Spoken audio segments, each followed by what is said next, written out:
Hey everyone, it's Chad N0YK. I'm down at my remote station. It is a beautiful day in western Kansas. We're in the low 70s, a lot of sunshine, and a great day to do some tower work, and that's exactly what we're going to do. Today we're going to be adding a mast-mount preamp to one of the antennas up on the big tower, and the whole goal is to amplify this beacon signal. So this signal that we're seeing right now on the pan adapter is a 432 beacon out in Como, Colorado. It's W0TTT. His name is Russ, and he lives in a beautiful spot just west of the Front Range, I'd say just to the south of Denver. And we've been out to his place, and he has a number of beacons out there in Como.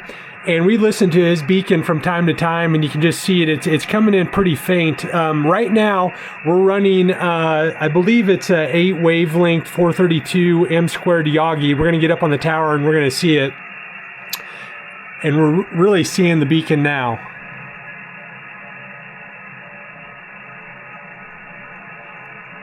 So there's Russ's 432 beacon. And like I said, today we're going to be climbing the tower. I'm going to do as much as I can to take you along as I climb up the big tower and work to... SO50 rising. And we got a satellite rising. And work to install this new preamp. So I'm going to unbox the preamp. You'll get to see that, and I'm going to show you the preamp. It's a new preamp. I've never had this type of preamp. But again, the whole goal is to amplify some of these terrestrial beacon signals and also use it for VHF, UHF contacts. But Russ's beacon's coming in nice, but let's see if we can improve that signal when we get done today. Okay, as I said, I ordered a couple of, I found a pretty good deal on a couple of mast-mount preamps. These are the very popular preamps that I think a lot of hams have. I have several of these, but a man can never have too many preamps. So the first one I'll unbox here, and I bought these on the used market, but they were in really good condition.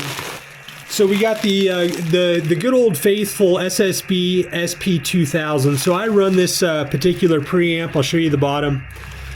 I run this on my 2-meter station. It's rated at 750 if you hard key it, and 250 if you do Vox. I think it'll run continuous about 500 watts, but I'll be honest, I put a kilowatt through it, and I've never had an issue, knock on wood, with this particular preamp. I don't run a kilowatt on it on, digital modes or CW, but for sideband, it does just fine. It's a really nice preamp. If you can find one of these, it's well worth your money on the 2-meter band, but that's not the purpose of the video today. So I got my hands on what's called a Mini.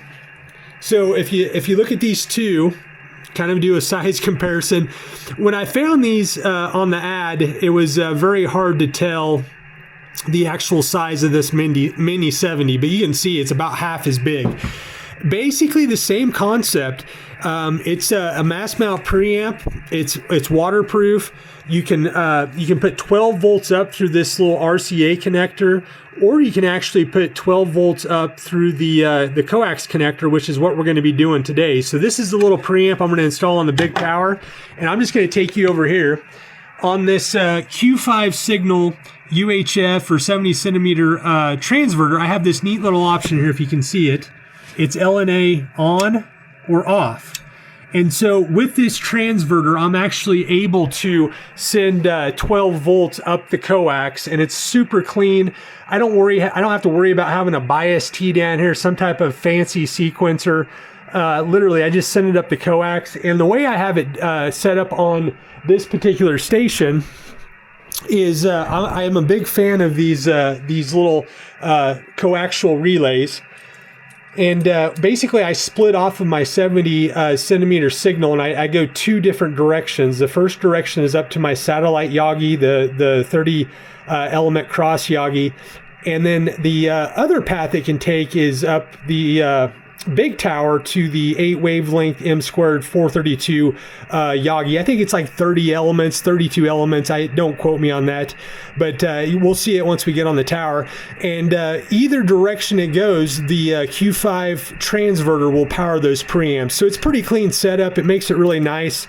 you know, just from being able to split that signal and power 2 preamps. So with that, we're going to get geared up. We're going to get the belt on, get my tools rounded up, and we're going to go up the tower and see if we can't successfully put this preamp in. Like I said, it's a beautiful day up on top. And we're going to put this preamp in, and then we'll come back down and I'll kind of show you turning it on and off and what it does to the noise on the receiver. And we'll see if Russ's old beacon doesn't pop out of the noise a little bit stronger once we get this Mini-70 put in line. So we'll be right back. All right, I am suited up, got my climbing belt on, and we're going to be going up this tower. It's a commercial tower. It stands about 50 foot, big catwalk at the top that we welded on many years ago. And we're going to be going up this tower and installing that Mini-70. And I'm going to put this in my belt, so I'm not real sure how this is going to look on the camera, or how this is going to look once we get it back to the computer. But I don't have any of those fancy you know, GoPro attachments or anything like that yet. So we'll give this a shot, and we'll go ahead and make our way up the tower here.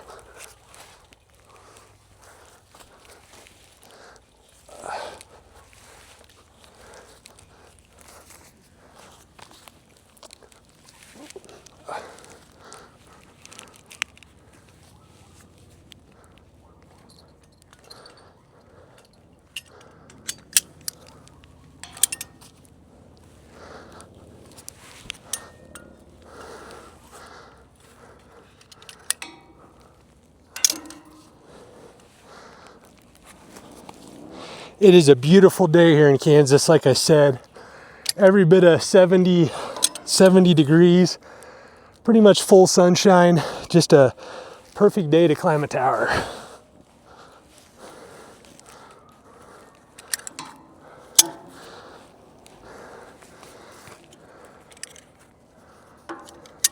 One of the easiest towers to climb, just with the built-in ladder, and just really easy to climb. Going by the first rotor here, the Yaesu 800. And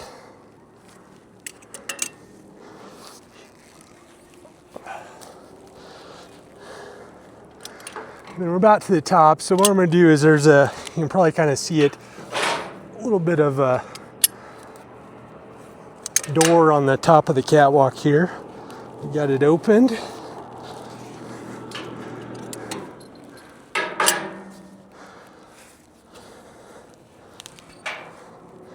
All right, we are up on top. I'm going to shut the catwalk door behind me.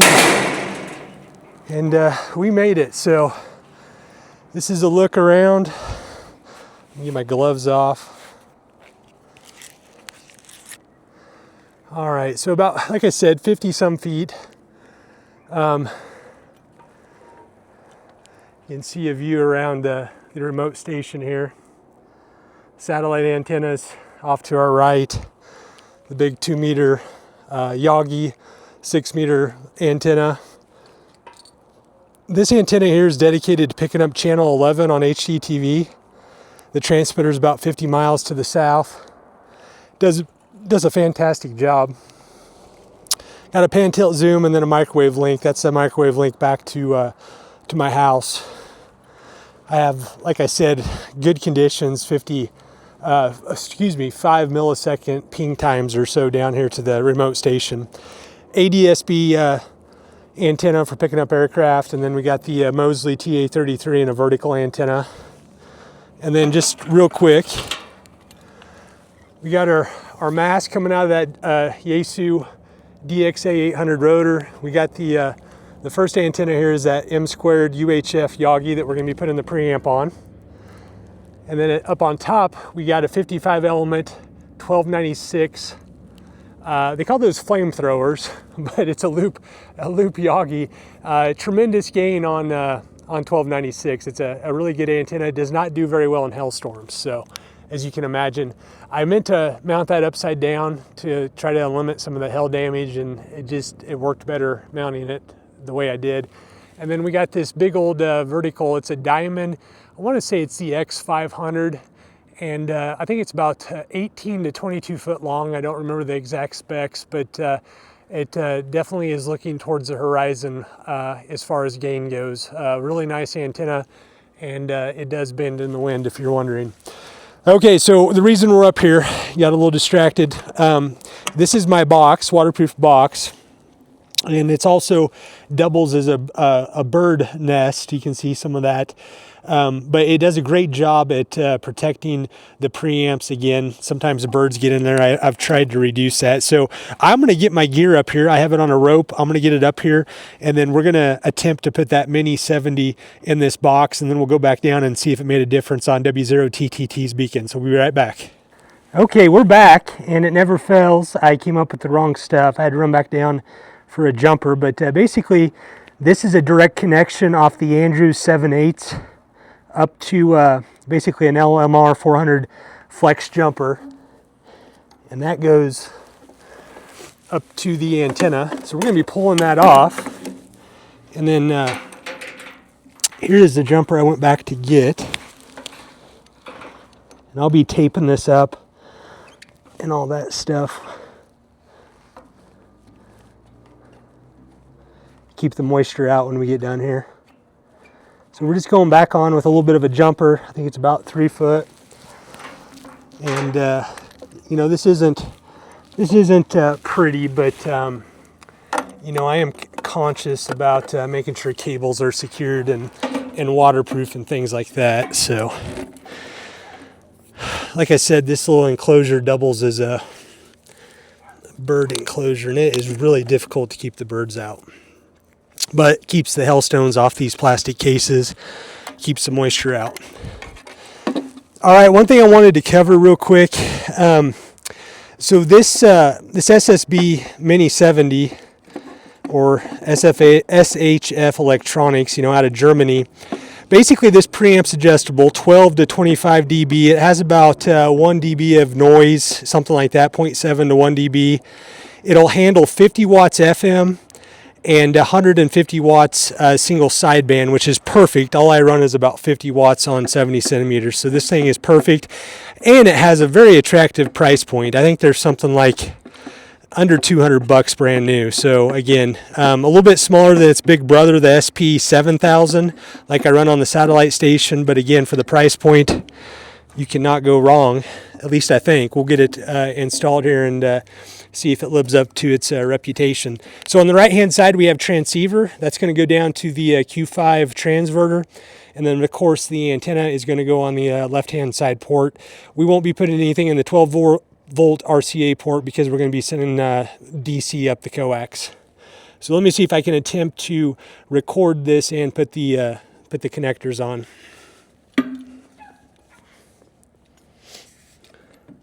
Okay, so this is our antenna.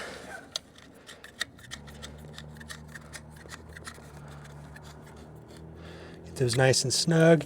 This is that new jumper I brought up. Again, it's going on the transceiver side. And then what we'll do, I'm just gonna place these in here, and it's not gonna look pretty, but it's gonna get the job done. It doesn't really have to look pretty. It's waterproofed. Shut this thing up.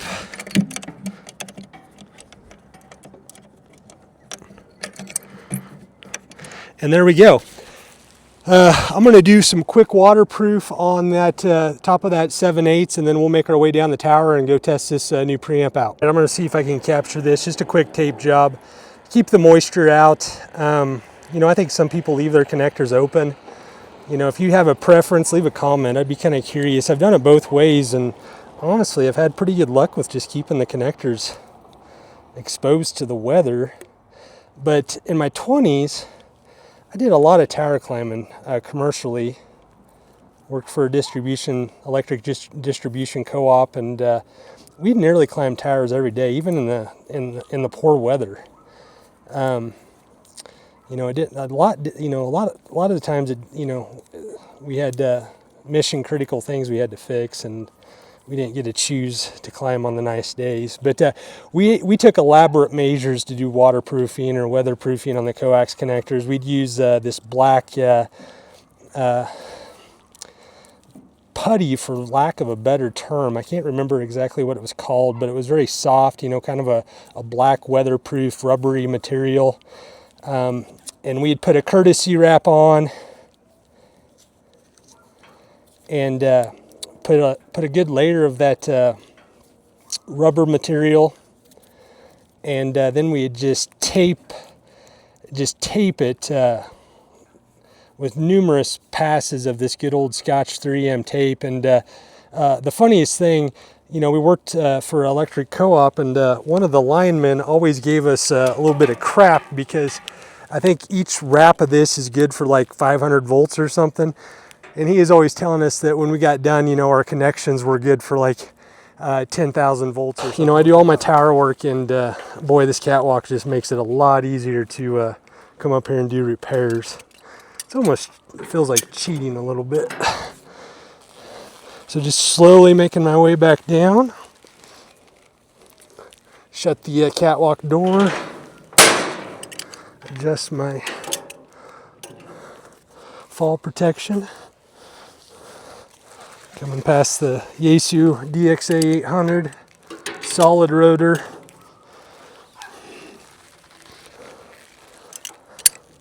Got the 160 meter dipole there off to the right. Just barely fits on this lot. Corner to corner, basically.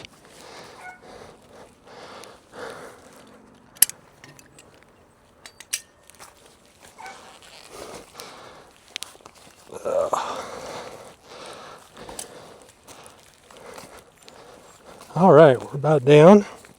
Going by the mess of cables here. It takes a lot of cables to become wireless. And my little dog is greeting me. So we'll get back in the shack and we'll test out this new preamp in a second. Okay, we are back in the shack, and I was greeted with just a beautiful signal from W0TTT. Noticeable difference, literally just stepping back in. What I'm going to do is I'm going to flick off the preamp. So that's without the preamp. That's with the preamp on. Again, night and day difference on what it does to these signals, just having a little bit of preamplification up at the antenna, avoiding, you know, some of the loss in the feed line, picking up some of that noise. But definitely I can notice a difference. You can see that line's a little brighter. Conditions are probably nominal right now, with it being, you know, pretty much, you know, the temperature is pretty stable and isn't moving up and down a lot, but big difference. I'm going to go ahead and flip this off one more time. So I'm just flipping this little LNA toggle switch on and off on this preamp, or on this Q5 transverter, which toggles the preamp, and you can see what that does to the noise floor of the Q5 transverter, and also the signals on the slice here. I'm going to go ahead and turn it back on.